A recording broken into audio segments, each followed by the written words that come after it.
Bem, pessoal, falar três mentiras que te contam sobre remédio para dor no pescoço, né? Para vocês entenderem direitinho, porque é um fenômeno muito comum. Às vezes tem um paciente que tem dor no pescoço e chega, eu estou tomando tal remédio natural, eu acabei não usando sua medicação, porque é meio de farmácia, eu prefiro uma coisa mais natural. Vamos lá para vocês entenderem. Toda vez que a gente fala de remédio, de tratamento, o que é que vocês imaginam, né? De uma medicação.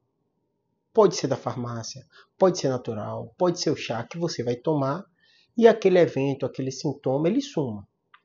E aí, na maioria das vezes, você tem que entender que dor no pescoço é um sinal, um sintoma de que alguma coisa não está legal. E aí o primeiro problema disso, né, tem múltiplas causas. E aí a gente, como médico, investiga quais são as causas que estão levando àquele problema. Então, quando você fala remédio natural para dor no pescoço, o primeiro erro, o primeiro problema é entender que dor no pescoço não é uma doença. Dor no pescoço é um sinal, é um sintoma de alguma doença. E aí as doenças vão ter tratamentos completamente diferentes, né? Segundo erro ou problema mais comum, ou mentira que às vezes vocês acreditam quando falam de remédio natural para o pescoço é o fato de ser um remédio natural dá a entender que ele causa menos problema resolvendo a doença, né? Então você tem uma dor no pescoço, você tem um remédio natural, uma planta, um chá, alguma coisa que você toma e a dor vai embora, maravilha, né? Dá uma ideia que não tem efeito colateral, isso está resolvido, né?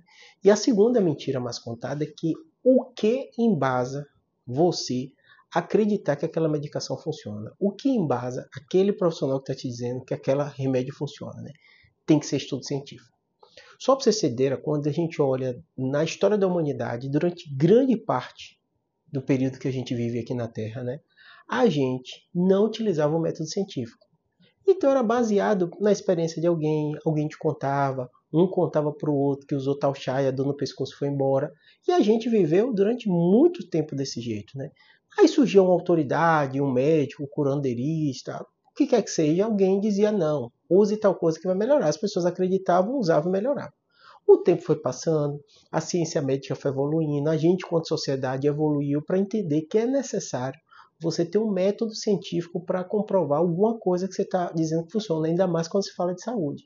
E aí começou a se desenvolver várias técnicas, né, vários métodos para comprovar isso. Quando você fala de remédio, quando você fala de tratamento, o que é que na maioria das vezes o método científico vai fazer? Vai comparar o chá, o remédio natural, o remédio de farmácia, o que é que seja, não importa, com o placebo. O placebo seria o quê? Seria basicamente algo que não tem nenhum princípio ativo. Se você comparar aqueles dois, né, e chegar à conclusão que nesse caso aqui melhora mais do que o placebo, significa que esse remédio funciona. Claro que tem várias estratégias matemáticas, né, para você dizer que aquilo tem poder de evidência, cálculo de amostra, quantas pessoas você vai colocar num grupo de outros para mostrar que o remédio funciona. Né? É ideal que tanto o pesquisador quanto a pessoa não saiba se ele está tomando remédio placebo, e aí foi criando toda uma ética em pesquisa para você, que tipo de estudo é feito, tem uma série de aspectos que você analisa. Né? Mas até antes disso, de chegar nessa fase de comparar um com o outro, e aí eu vou entrar no tema da dor no pescoço, né? É necessário ter uma plausibilidade biológica. Como assim? Qual o sentido que tal planta, qual remédio natural vai tirar dor no pescoço? Isso você até encontra em vídeo, as pessoas falando, explicando, pode ser o pontapé inicial. Depois você vai fazer estudos em animais. Claro que é sempre difícil encontrar modelo animal para estudo de dor, mas existe, né? Depois você vai fazer estudos em pequenos grupos de pessoas saudáveis para ver a segurança daquele chá, daquele remédio de farmácia, não importa o que seja. E depois você faz essa comparação, que foi meio que eu comecei falando, de um grupo e outro para ver qual é a evidência ou qual o grau de melhora de você tomar um remédio natural.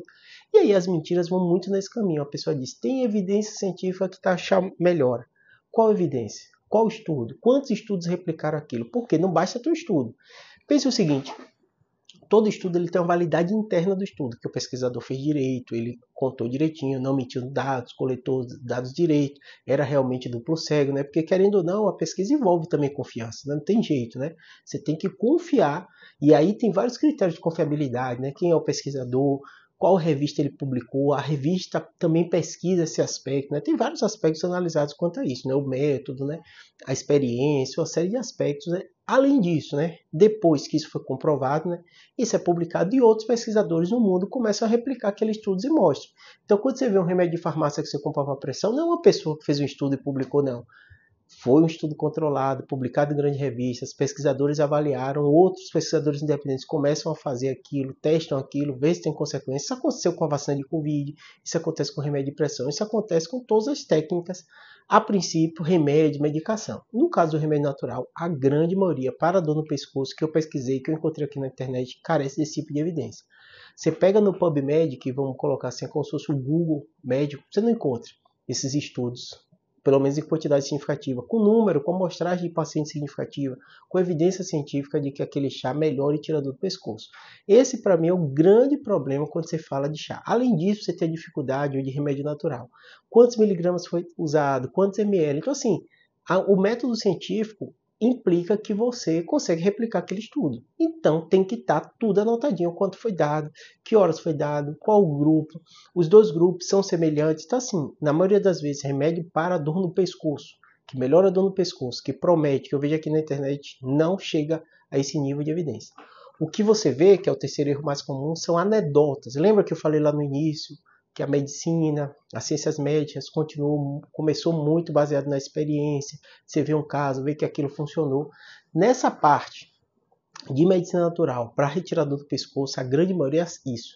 Alguém contando que o chá melhora, que tira dor, que desinflama, com 1000 explicações, mostrando casos de pessoas, né, anedotas, uma ou outra pessoa dizendo, eu tinha uma dor no pescoço e de repente aquela dor foi embora depois de tomar chá. Mas isso é baixíssimo grau de evidência, isso é baixíssimo confiável, isso é baixíssimo replicável. Não dá para você mudar seu tratamento, não tomar o remédio que eu passei, que outro médico passou para você, você tendo uma dor, sem investigação, sem nada, porque você viu alguém falar que tomou o chá e a dor foi embora, entendeu? Júlio, isso é significante? Claro, né? Tudo em ciência e observação é significante. Se uma pessoa está dizendo que tomou chá e foi embora, carece, é importante isso. Pode carecer de evidência, mas demanda atenção isso. Mas não dá para você mudar seu tratamento, não dá para você sair recomendando para os outros tomar aquele chá que a dor do pescoço vai embora, tá bom? Espero que tenha ajudado.